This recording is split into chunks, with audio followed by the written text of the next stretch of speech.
There are a lot of things about Star Citizen that can be pretty overwhelming for new players.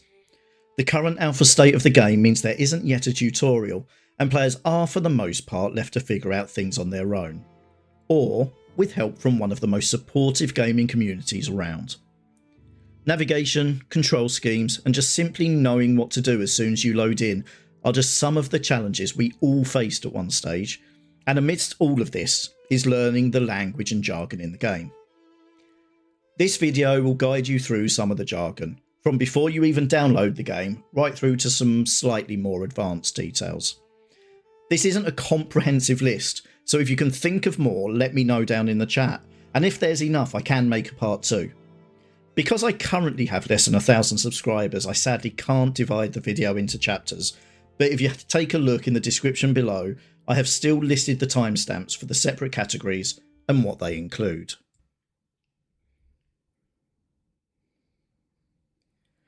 Most experienced gamers know what an alpha is, but it's surprising how many don't. Typically, games aren't made publicly available in alpha state, although it's not unheard of and you do get public alphas. When a game is in alpha, it is never intended to have all the features that will be included in the final product, and it will 100% have bugs and other errors. This is the first phase of software testing, and features are added over time. Star Citizen has been in alpha for 10 years, but with the scale of the game, the new tech being developed and the crowdfunding nature of the project, a long development time is to be expected. Because Star Citizen isn't actually a released game yet, you're not actually buying the game. As I mentioned before, it's been crowdfunded since 20 additional pledges for further starter packs, standalone ships, ship paints, gear and other items on the RSI website. Once you pledge a certain ship, that remains on your account through any of the database wipes. At this stage, it is not completely clear what will happen with your pledges when the game goes into beta or full release, but suggestions have been that you will receive in-game currency equivalent to the value of your pledges, which you can then use on the website once the game's full economy is up and running. This isn't confirmed though, so should be considered before you decide how much you're willing to pledge. It sounds obvious, but your first pledge will almost certainly be your starter pack. These typically consist of a ship, a hangar, insurance, some starting game currency, and the Star Citizen digital download. Some pledges also include access to Squadron 42, the standalone narrative game in the Star Citizen universe, which is currently CIG's primary focus. Some pledges include multiple ships, but the amount of the pledge is that much higher as a result. Hangars are not yet implemented in-game, and their final utility is not yet confirmed. Essentially, each player will have access to a personal hangar which will be located somewhere within the verse. The hangar style will vary depending upon the kind of hangar included with your pledge, and if you pledge multiple starter packs, the theory is that you will either get to choose which type of hangar you use, or you can have as many hangars as you have pledges. Again, this is unconfirmed. You will be able to decorate your hangar with items from the subscriber store and of course store your ship and cargo. The idea is that once the game is fully launched, you will need to buy insurance to ensure that you can recover your ship with any cargo and modifications in the event that it is destroyed. Insurance comes at different lengths, and lifetime insurance is sometimes available on special pledges and standalone ships, particularly during events such as Invictus and the Intergalactic Aerospace Expo. In the current alpha, insurance length is not relevant to allow for testing, and everyone is able to recover their ships when destroyed. Everyone who signs up to Star Citizen is given a referral code, which can be found in the settings tab of your account. You can share this code with friends or community members so that when they make their first pledge over $40, they receive 5,000 UEC and you receive a recruitment point. As you accrue recruitment points, you are awarded in-game items for Arena Commander and the Persistent Universe. If you would like to use my referral code, it's on screen now, and there is also a link in the bio that should automatically populate the code on the sign up screen. United Earth Credits, UEC, is the primary currency for Star Citizen. aUEC is simply Alpha UEC, the version of the currency used for testing. At the moment, when you pledge or gain UEC by using another player's referral code, you are granted an amount of UEC. This is stored in your account ready for the final launch. While in Alpha, new players typically are granted a nominal amount of aUEC, usually enough to buy a set of armour, weapons and ammo, and other everyday tools. One of the primary ways to earn UEC and aUEC in-game, you complete a variety of contracts, almost all of which are repeatable.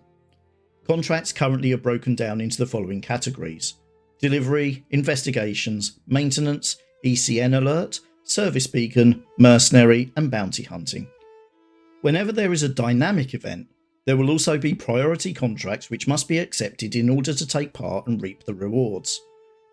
Contracts can be general, which are available to all eligible players, often on a first come first served basis, and personal, which are offered only to you. These take place for limited periods of time and are a way to make a larger amount of money in a short time. Typically taking place at scheduled times over the course of a week or so, there have been 4 events so far. Jumptown, a PvP event where you run drugs from an illegal production facility to a secure location and are rewarded for each package you confiscate. Ninetales Lockdown, where you have the choice to run medical supplies through a blockade to a space station or assist the military in locating and fighting the enemy.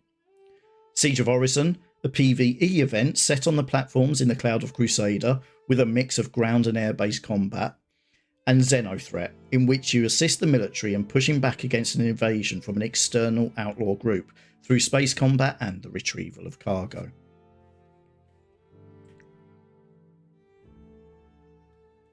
This stands for Cross-Chassis Upgrades. This is the process of changing a pledged vehicle in your hangar to another vehicle of a higher value. You cannot downgrade to a vehicle of a lower value. Also, if a ship is no longer available in the store, you cannot upgrade to that ship. When you upgrade, you leverage the value of the original pledge against the value of the new pledge and pay the difference plus VAT. This is a process of using Warbond pledges to upgrade multiple times to take advantage of the discounts offered and get a higher price pledge at a significant saving.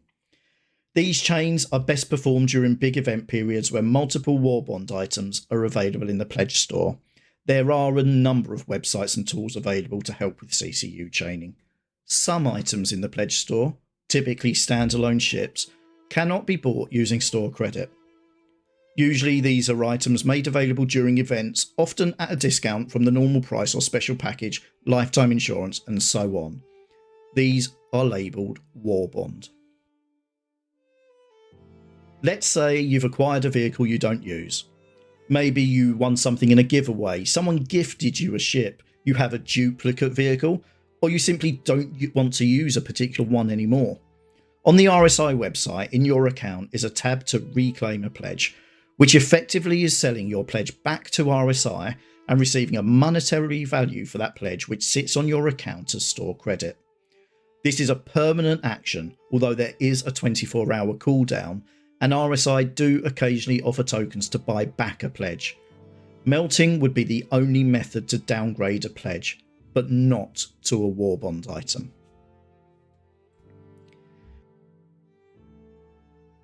Let's get this one out of the way. As stated earlier, the game is an alpha, and as such it's not fully stable and is prone to errors and bugs. A 30,000 is usually an error message that all players on a server will receive when for whatever reason the connection to the server has completely gone down, although it can occasionally apply to just one or more players on that server due to them having bad internet. This will be the most common error message you will experience, so be prepared for it. Fortunately, CIG have built in 30k protection, which means usually your ship and any cargo it contains, plus any items you are carrying on your person, should still be there when you log back in.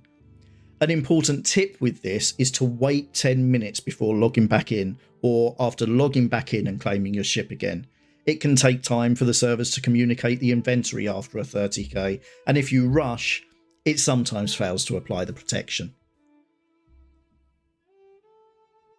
These Fleet Manager panels can be found at every spaceport and any location planetside where you can claim and recall your ground vehicles. Each panel lists all items that you have available in your hangar. If you're not experienced with aircraft or games where you fly air or spacecraft, this one will be new to you. VTOL stands for Vertical Takeoff and Landing. It is a mode for certain ships in the game for taking off and landing vertically or hovering above the ground. And finally, the question that gets asked every day multiple times. What is 07? 07 is simply a salute emote used in the text chat, Spectrum and social media. If you found this video useful, don't forget to hit that thumbs up button and subscribe to the channel for more Star Citizen content. I know that there's more jargon that I didn't get to include in this video, and if you can think of any, as I said earlier, let me know in the comments below and I'll look at making a second instalment. My handle on all social media is @JediAndyTV, so drop me a follow over on Twitch, Instagram and Twitter, and you can also find me on Reddit. The footage at the start of the video was taken when I played with Artemis Eternal, one of my good friends and also a creator over here on YouTube. You can find a link to his channel in the description below. If you have any questions about the game, feel free to ask, I'll do my best to answer. But in the meantime, I'll see you all soon.